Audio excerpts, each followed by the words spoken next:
Hi friends, welcome back to Patel Computer YouTube channel. Friends, SSLC, PUC, degree, engineering ಇನ್ನಿತರ ಕೋರ್ಸ್ಗಳಲ್ಲಿ ಯಾರ್ಯಾರು 60% ಹೆಚ್ಚಾಗಿ ಯಾರ್ಯಾರು ಅಂಕಗಳನ್ನು ಪಡೆದಿದ್ರ ಅವರಿಗೆ ಒಂದು ಶುಭ ಸುದ್ದಿ ಅಂತ ಹೇಳ್ಬೋದು. ಅವರಿಗೆ ಒಂದು ಪ್ರೋತ್ಸಾಹಧನವನ್ನು ಕೊಡಲಾಗ್ತಾ ಇದೆ.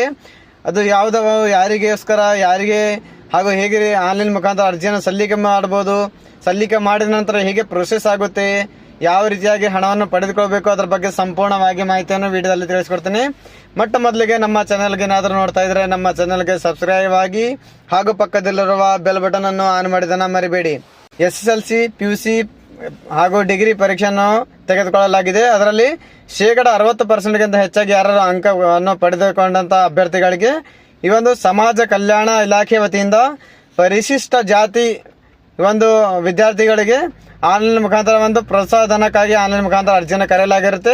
ಅವರಿಗೆ ಯಾರಿಗೆ ಯಾವ ಕೋರ್ಸಿಗೆ ಎಷ್ಟೊಂದು ದುಡ್ಡು ಬರುತ್ತೆ ಅದರ ಬಗ್ಗೆ ನೋಡೋಣ. ಮೊದಲನೇದಾಗಿ SSLCಯಲ್ಲಿ 60%ಗಿಂತ ಹೆಚ್ಚಾಗಿ ಅಂಕವನ್ನು ಪಡೆದಂತ ಅಭ್ಯರ್ಥಿಗಳಿಗೆ 15,000 ರೂಪಾಯಿಗಳು ಇಲ್ಲಿ ಅವರ DBT ಮುಖಾಂತರ ಅವರ ಖಾತೆಗೆ ನೇರವಾಗಿ ಜಮಾ ಮಾಡಲಾಗುತ್ತೆ. ಅದಕ್ಕೆ ಮಾಡಬೇಕಾದಂತ ಪ್ರೊಸೆಸ್ ಕೂಡ ಹೇಳ್ತೀನಿ. ನೆಕ್ಸ್ಟ್ PUC ಅದರಲ್ಲೇ ಪಾಸ್ ಆದಂತ ಅಭ್ಯರ್ಥಿಗಳಿಗೂ ಕೂಡ ಇಲ್ಲಿ 20,000 ರೂಪಾಯಿಗಳ ಸಹಾಯಧನವನ್ನು ಅವರ ಖಾತೆಗೆ DBT ಮೂಲಕ ಜಮಾ ಮಾಡಲಾಗುತ್ತೆ.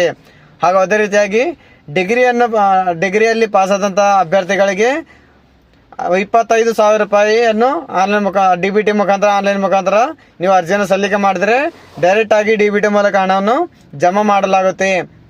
ಹಾಗೂ ಇಂಜಿನಿಯರಿಂಗ್ ಆಗಲಿ ಹಾಗೂ ವೃತ್ತಿಪರ ಕೋರ್ಸ್ಗಳಿಗೆ ಅಂತ ಅಭ್ಯರ್ಥಿಗಳಿಗೆ 30,000 ರೂಪಾಯಿಗಳು ನಿಮ್ಮ ಖಾತೆಗೆ ಜಮಾ ಮಾಡಲಾಗುತ್ತೆ. ಸೊ ಅದಕ್ಕೆ ಯಾವ ರೀತಿಯಾಗಿ ನೀವು ಅರ್ಜಿಯನ್ನು ಸಲ್ಲಿಕೆ ಮಾಡಬೇಕು ಅಂತಂದ್ರೆ ಸಮಾಜ ಕಲ್ಯಾಣ ಇಲಾಖೆ ವತಿಯಿಂದ ಒಂದು ಅಫಿಷಿಯಲ್ ವೆಬ್ಸೈಟ್ ಅಲ್ಲಿ ಪ್ರೋತ್ಸಾಹ ಧನ ಅಂತ ಒಂದು ಲಿಂಕ್ ಅನ್ನು ಕೊಟ್ಟಿರ್ತಾರೆ. ಆ ಒಂದು ಲಿಂಕ್ ಅಲ್ಲಿ ಕ್ಲಿಕ್ ಮಾಡಿಕೊಂಡು ನೀವು ಆನ್ಲೈನ್ ಮುಖಾಂತರ ನೀವು ಪಾಸ್ ಆದಂತ ಅಂಕಪಟ್ಟಿಗಳು ಇಲ್ಲಿ ಸಲ್ಲಿಕೆ ಮಾಡಬೇಕು. ಹಾಗೂ ಆಧಾರ್ ಕಾರ್ಡ್ ಅನ್ನು ಸಲ್ಲಿಕೆ ಮಾಡಬೇಕು. ಹಾಗೂ ನಿಮ್ಮ ಜಾತಿ ಹಾಗೂ ಆದಾಯ ಪ್ರಮಾಣ ಪತ್ರವನ್ನು ಲಗತ್ತಿಸಬೇಕು. ಇವೆಲ್ಲ ದಾಖಲೆಗಳೊಂದಿಗೆ ಆನ್ಲೈನ್ ಮುಖಾಂತರ ಅರ್ಜಿಯನ್ನು ಸಲ್ಲಿಕೆ ಮಾಡಬೇಕು.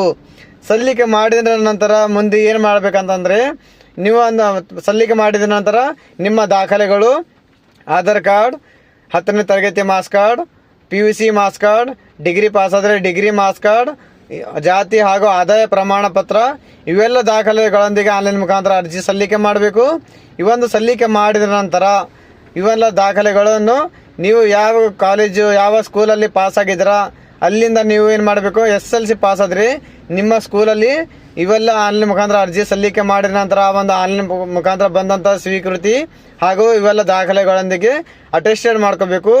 ಹಾಗೆ PUC ಅಥವಾ ಡಿಗ್ರಿಯಲ್ಲಿ ಪಾಸ್ ಆದಂತ ಅಭ್ಯರ್ಥಿಗಳಿಗೆ ನಿಮ್ಮ ಕಾಲೇಜಲ್ಲಿ ನಿಮ್ಮ ಈ ಆನ್ಲೈನ್ ಮುಖಾಂತರ ಅರ್ಜಿ ಸಲ್ಲಿಕೆ ಮಾಡಿದ ನಂತರ ಬಂದಂತ ಅಕ್ನಾಲೇಜ್ಮೆಂಟ್ ಹಾಗೂ ಈ ದಾಖಲೆಗಳೊಂದಿಗೆ ಸೀಲ್ ಸಿಗ್ನೇಚರ್ ಮಾಡಿಕೊಂಡು ನಿಮ್ಮ ಹತ್ತಿರದ ಸಮಾಜ ಕಲ್ಯಾಣ ಇಲಾಖೆಯ ಆಫೀಸ್ಗೆ ಸಬ್ಮಿಟ್ ಮಾಡಬೇಕಾಗುತ್ತೆ. ಸಬ್ಮಿಟ್ ಮಾಡಿದ 1 ತಿಂಗಳ ಅಥವಾ 2 ತಿಂಗಳಲ್ಲಿ ನಿಮ್ಮ ದಾಖಲೆಗಳು ಪರಿಶೀಲನೆ ಮಾಡುತ್ತಾರೆ. ಪರಿಶೀಲನೆ ಮಾಡಿದ ನಂತರ ಮುಂದಿನ ಪ್ರೊಸೆಸ್ ಏನಂತಂದ್ರೆ ಮುಂದಿನ ಪ್ರೊಸೆಸ್ ಅಲ್ಲಿ ಏನ್ ಮಾಡ್ತಾರೆ ಅಂದ್ರೆ ನಿಮ್ಮ ದಾಖಲೆಗಳು ವೆರಿಫಿಕೇಶನ್ ಮಾಡ್ತಾರೆ. ವೆರಿಫಿಕೇಶನ್ ಮಾಡಿದ ನಂತರ ಅಪ್ರೂವಲ್ ಆದ ನಂತರ 1 ತಿಂಗಳಲ್ಲಿ ನಿಮ್ಮ ಖಾತೆಗೆ DBT ಮೂಲಕ ಹಣವನ್ನು ಜಮಾ ಮಾಡಲಾಗುತ್ತೆ. ಸೊ ಫ್ರೆಂಡ್ಸ್, ಇಷ್ಟು ಈಸಿಯಾಗಿ ಆನ್ಲೈನ್ ಮುಖಾಂತರ ನೀವು ಅರ್ಜಿಯನ್ನು ಸಲ್ಲಿಕೆ ಮಾಡಿ ಹಣವನ್ನು ಪಡೆದುಕೊಳ್ಬಹುದು. ಸೊ ಫ್ರೆಂಡ್ಸ್, ಇನ್ನುವರೆಗೆ ಯಾರ್ಯಾರು ಅರ್ಜಿಯನ್ನು ಸಲ್ಲಿಕೆ ಮಾಡಿಲ್ಲ ಆದಷ್ಟು ಬೇಗ ಅರ್ಜಿಯನ್ನು ಸಲ್ಲಿಕೆ ಮಾಡಿ. ಇನ್ನೂ ಹುಡುಗರಿಗೆ ಯಾರ್ಯಾರ ವಿದ್ಯಾರ್ಥಿಗಳಿಗೆ ಗೊತ್ತಿಲ್ಲ ಅವರಿಗೆ ಮಾಹಿತಿಯನ್ನು ತಿಳಿಸ್ಕೊಡಿ. ನಾನು ಮತ್ತೆ ಭೇಟಿ ಆಗುತ್ತೇನೆ ಮುಂದಿನ ವಿಡಿಯೋ ಜೊತೆಗೆ. ಅಲ್ಲಿವರೆಗೆ ನಮಸ್ಕಾರ, ಧನ್ಯವಾದಗಳು, ಶುಭ ದಿನ.